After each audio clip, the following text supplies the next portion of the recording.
Hello, my name is Fatima Abdullah, and I'm a teacher at Stemaide Africa. So Stemaide, someone asked what is Stemaide. So at Stemaide, we teach students and people who are interested in STEM programs like science, technology, engineering, and mathematics. We have our own design Stemaide kits, which we can use to build over 200 projects.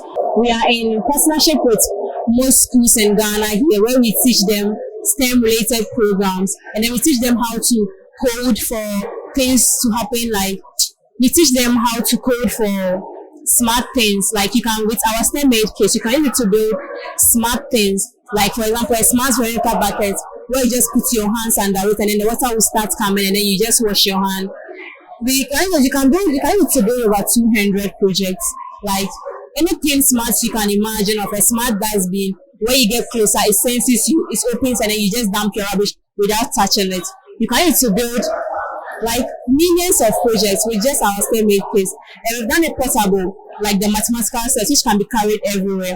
And then the programming language is very easy, that even kids from 4 years up to any age who is interested in STEM can learn it and understand it better.